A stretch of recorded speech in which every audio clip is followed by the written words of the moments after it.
We're gonna find out. Okay, T-Man, I believe we're live to the YouTubes. It tells me we have an excellent connection. There's my beautiful face over there. Yep, we're going here. Um, well, we just endured that, the absolute and utter collapse that was the last hour and a half of day one of the Ryder Cup. Uh, what thoughts? Thoughts? I think the quote, what's it, Dan Hicks at the Masters, right? The Tiger quote, expect anything different? Not really. I mean, it just... You did make a pretty good prediction. It was 10 o'clock Central Time, so about an hour and a half before everything finished. You texted me. You're like, the fucking collapse that's going to come from this is going to be incredible. And like 20 minutes after that, we were up in those first three matches, up two holes in a couple of them, and then just fucking falls apart. I mean, I don't even know. I mean, Jordan Spieth just disappeared, just absolutely ejected from the match. Like, I don't think he hit a meaningful putt in the last 6 holes.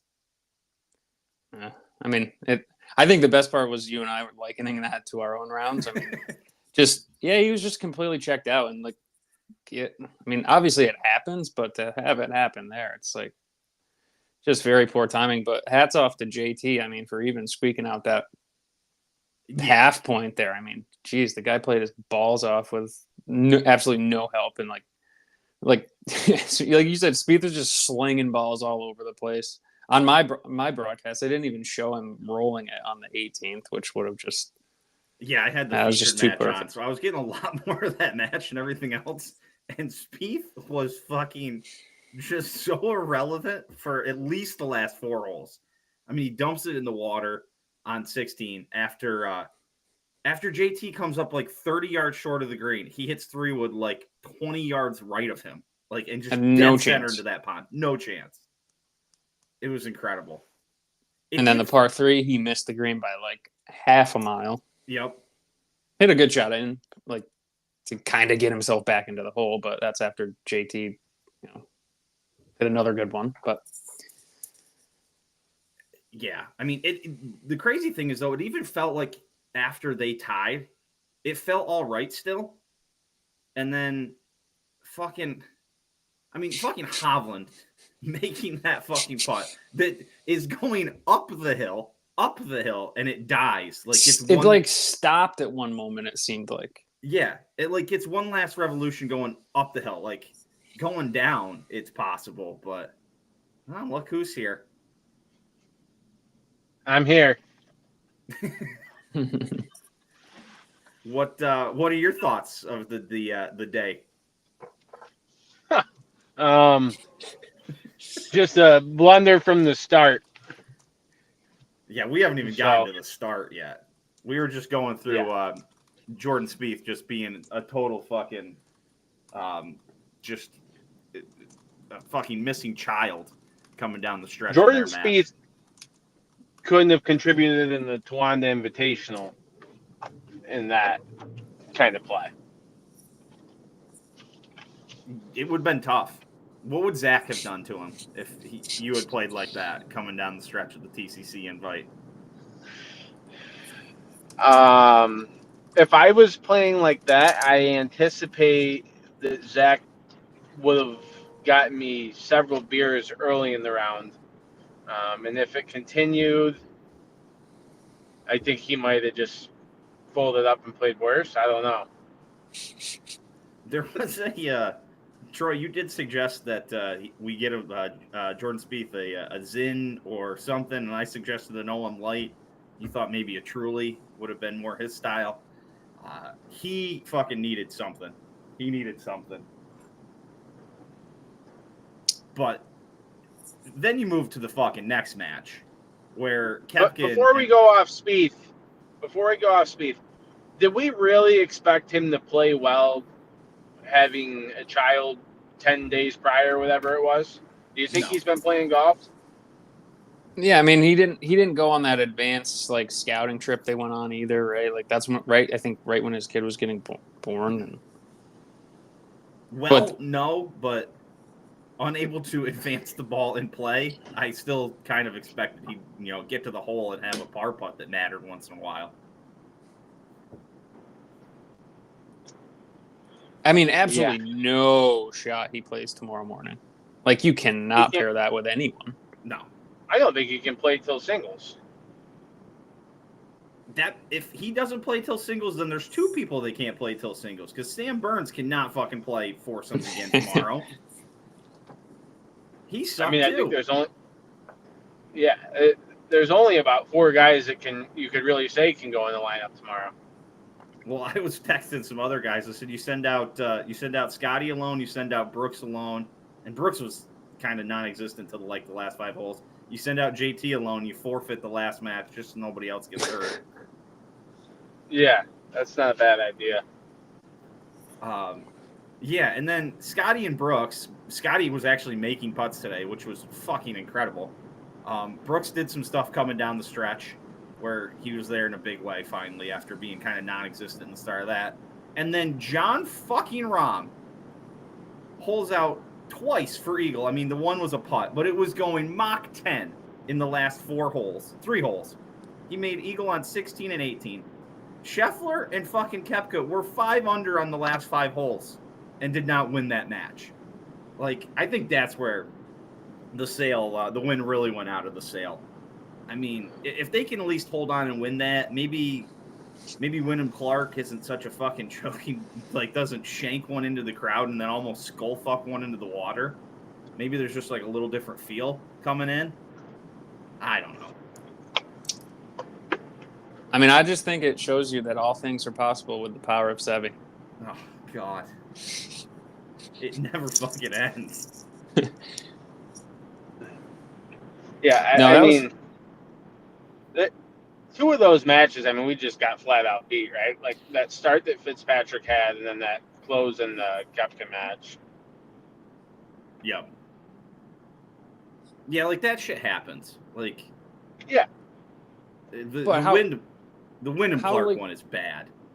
How floored would you be if someone told you that they were going to birdie the last 5, have a lead at 2 points during that, and still lose? Right? They never got up by 2. I think they only ever got up by 1. I think when I texted you that. They were up by 1. He eagled. All square. Back up by 1. Back up by 1, and then. Yeah. I wouldn't have believed you. I've been like, fuck off. There's no way. Like not even the Europeans can pull this off. But boy, oh boy, how wrong was I? And then Justin Rose just completely just the usual bullshit from him. Incredible. Like, it's unbelievable Justin Rose in this. And it was funny. I was talking to my brother, and he goes, you haven't seen fucking Justin Rose on any PGA Tour leaderboard all year. And all of a sudden, he's going to start making 25-footers from, across the green, and Phil's going to be giving him fucking thumbs up. And it's like, what in the fuck? What in the fuck happens to these guys in Ryder Cups in Europe? Like, at least they don't fucking do this in America, like, the last 6 years or so. But now it's just like, over there, fucking everything. Everything. And it seemed like whenever, a lot of the times when we had, like, a meaningful putt, and it was just, like, our attempts were so feeble, right? Mm-hmm. Like, Justin Rose pours it in, and I don't know. Just nothing really clutch at all from anyone wearing an American uniform today. I can't say that I got up this morning to watch what happened in the first matches, but I think in regards to the feeble putts is like you're down 4-0, and as much as you want to be aggressive and try to make that up, like the last thing you want to do is give out any gifts in the process, because you can't afford to give away a free half point or whatever. So it's hard when you're behind the 8 ball to go force putts in, and when you're rolling, right? You don't even think about missing. Yeah, everything's just like a press and a force. Like this whole second session, I caught the most the back 9. There was never a point where it felt like the Americans were doing anything in the foursomes. Never once. Like there was never a match outside of like Schauffele and Cantlay where it was like, oh, these guys could actually do something here. Like at least in the afternoon, it was some fun viewing for a while because like the matches were fun and like they were making birdies. Like the morning was just a slog. It was like, oh, we're getting our fucking shit pushed in, and there's no chance we're gonna win. We're not playing any good golf. Like it was just, ugh. And yeah, and then Matt Fitzpatrick, my man, comes out and birdies the first 6 holes. Those guys were like 9 under through 10 holes, I think. Just absolutely incredible from them. I mean, it was kind of a testament that Morikawa and Schauffele kept that going at all. Yeah. The guy that, really is going to hear it is JT. As controversial as his pick was, I mean, that guy plays with anybody other than Jordan Spieth. He wins a full point there. Yeah, you would have to imagine. Even, I mean, because somebody else has probably got a birdie fucking putt on 16 and doesn't rinse wash it. I mean, pretty much everybody else had at least a birdie look on that hole. And one of our teams just had somebody not playing the hole.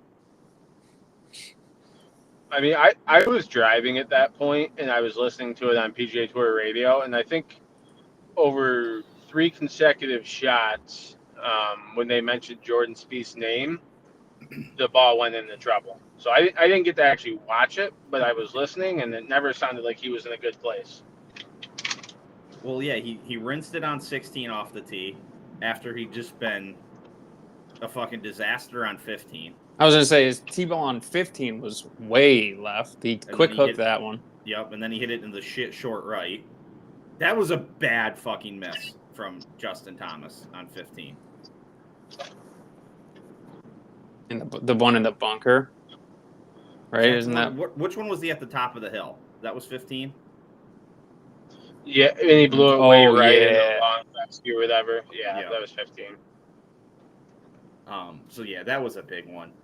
Obviously JT's missed putt on 16, but if your fucking partner's just not, you gotta have a partner. But yeah, so then Spieth hit it out about he hit it way right on 16, on 17, and then just a total disaster on 18. I mean, fucking hits one in the rough left. Then he rolled one, which they didn't show. Then he laid one up, and then he whooped that one into the water. Just an absolute debacle from him on the back nine. That's not a good showing. So moving forward, what do they do? Who do they send out, Dish? Who do the Americans bring in the morning tomorrow on the 4th?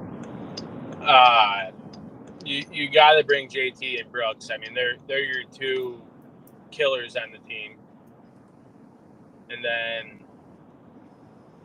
I got to bring Wyndham Clark back out. I mean, I know he didn't close well, but he played fairly well throughout the match. I think you got to get him back in there because he is actually playing decent. Yep. Outside of that, I mean, Scotty, obviously you got to go.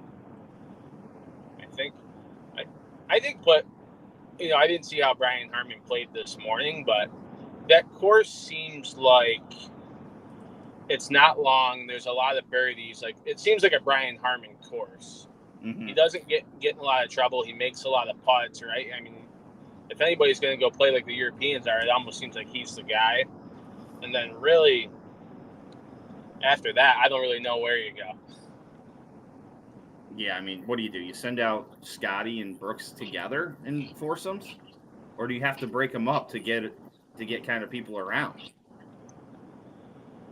Like, I think that's a big question. Do you, break up those 2 and, hope to get a couple of points out of them? Or do you get them together and hope they have to get a win? I think you got to break them up. Did you guys catch Zach Johnson at the end?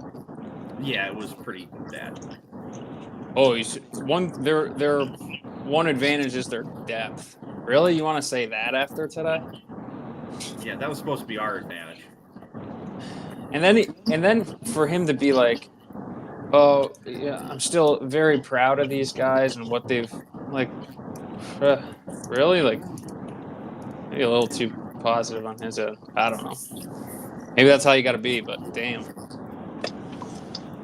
Yeah, I mean, you can't be out there. I guess you can't be out there like doomsday in it. But yeah, there's a lot of golf left. Like, not really. Like, you got to get it tomorrow morning. Like, you have to win the foursome session. And if you split up Brooks and Scotty, like, I just don't see any way you can pair Burns with Scotty again. So what do you do? Throw Ricky with their? I don't even know what their lineups look like, but I mean, there's some form of Brooks, Scotty, and JT have to go out tomorrow, and they have to all win full points. Like, it's what, 6.5 to 1.5? Yeah. So, what do you think about Scotty and Harmon? Possible. I mean, I think you're right. I think you do got to break up Scotty and Brooks because you got to get points all over the board. Yeah, you can't stack one or two matches and hope the other two fall in place. I mean, you got to go build a team for each match that's going to win. I mean, Cantlay and Schauffele are going together, so you got to imagine that's happening. So then you just try and pair three people with JT, Brooks, and Scotty. I think, yeah. I mean, I feel like I didn't see how Ricky played this morning, but like Ricky, JT are boys. Why not? Yeah, I don't think it was the greatest stuff from Slick Dick, but I don't think it was the worst either. So, but who knows? I mean, it's a big hill. So you're down 5 points with 8 points out there tomorrow. You gotta pick up at least a half. You gotta at least go 2.5, 1.5 in the foursome. So that gets you a point there. So then it's what? That's I don't even think the afternoon is something you worry about right now. I think you got to put your lineup out there to win 3-1 in the morning. Yeah, you got to win 3-1. Build momentum. So then it's 4.5 to 7.5. You need 2 3-1s, really. You got to get to 7.5 points, minimum 7. So you need a 3-1 and a 2.5. Am I doing math right? That's not a given. That's far from a given. 1.5 plus 2.5 plus 3. Okay, yeah, if you get to 9-7, it's doable.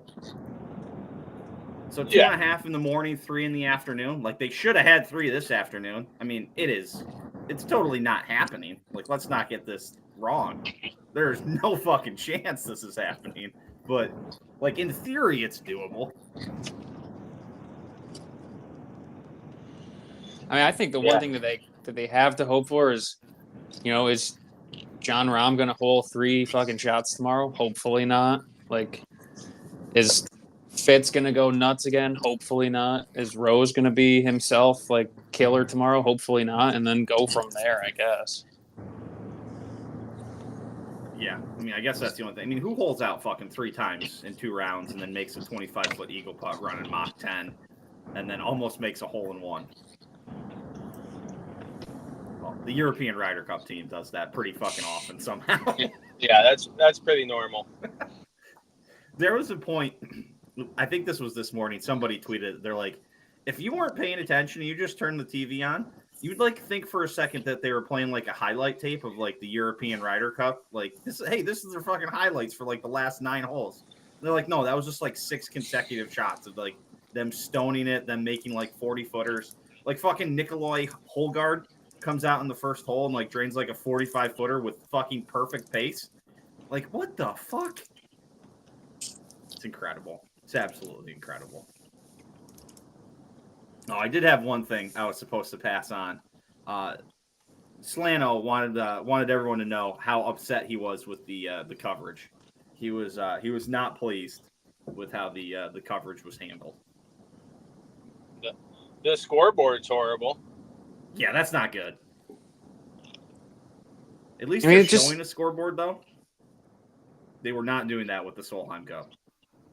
Yeah, that took me a while to kind of get used to. Like, just a couple different numbers sitting over there, especially when they're in the early holes.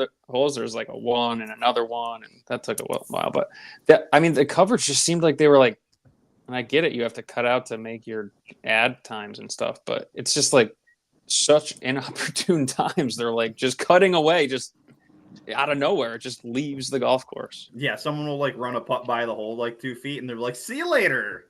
And the next thing I know, Michael Block is talking to me for whatever reason. They had him up there like 4 times in the commercial. That and Cap Gemini. That or Tony Finau's putting out of a bunker.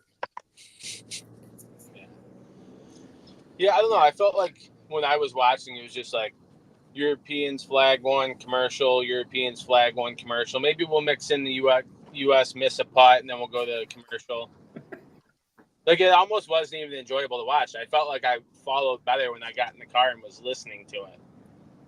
Yeah, it got better later, but not incredibly. Like, even like when they kept the fucking camera on, like JT shot on 18, he hit it down, and the camera just like flipped around to a camera behind the green and just like zoomed in on a bunker that was his ball was nowhere near.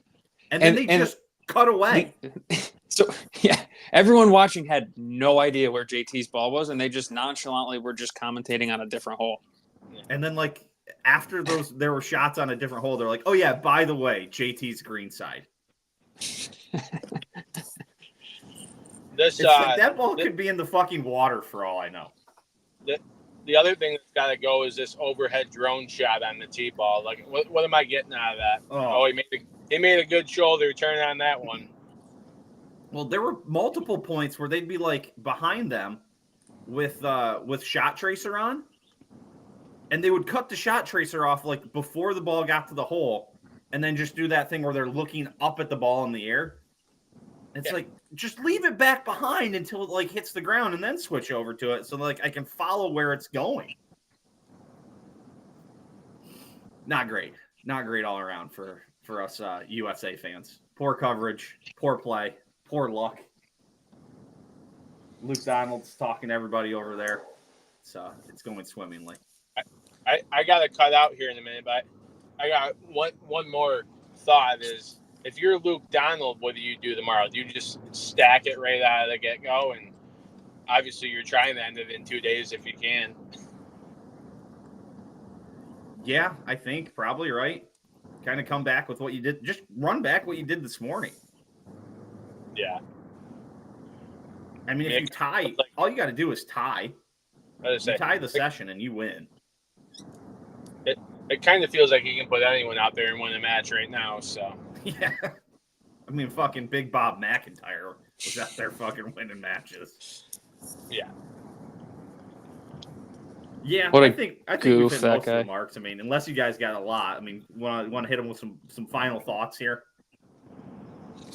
I mean, I would say on my end, I just hope to get up tomorrow at like, I would say 6 when they're starting 4 balls, and just have it be meaningful and like have the U.S. have a chance. Like, oh, if we get 3.5 out of 4, you know, it makes Sunday interesting. Like, just sucks. This comes once every 2 years, and it seems like this always happens when it's in Europe. It's just a complete blowout, and it's like it's not even something I want to watch come Sunday.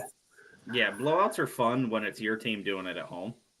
Like, I've come to learn that. Like, it's fun watching at Hazeltine when we're blowing them out, or it's fun watching them at, Whistling Straits when we're blowing them out.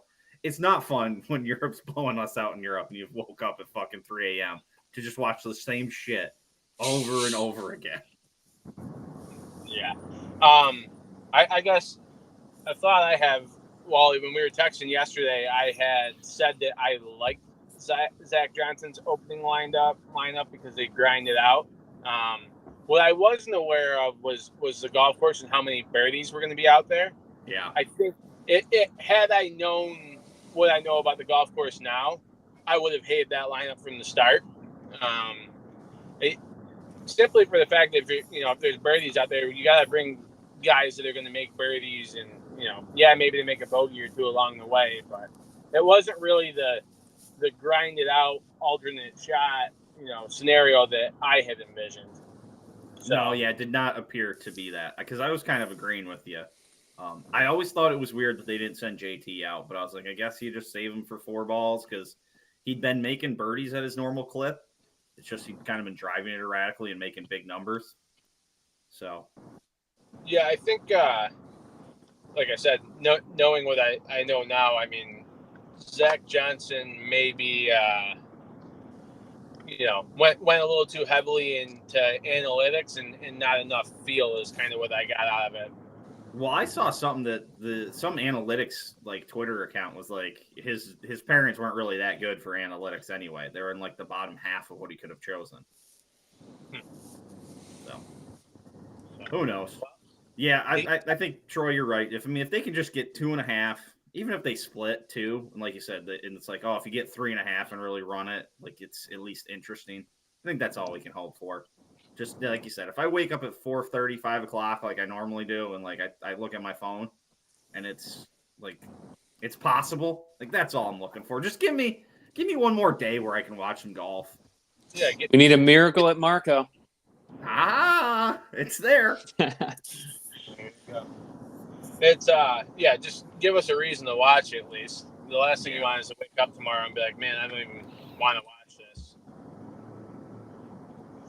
Yep. Well, boys, I think we've covered the disappointment today.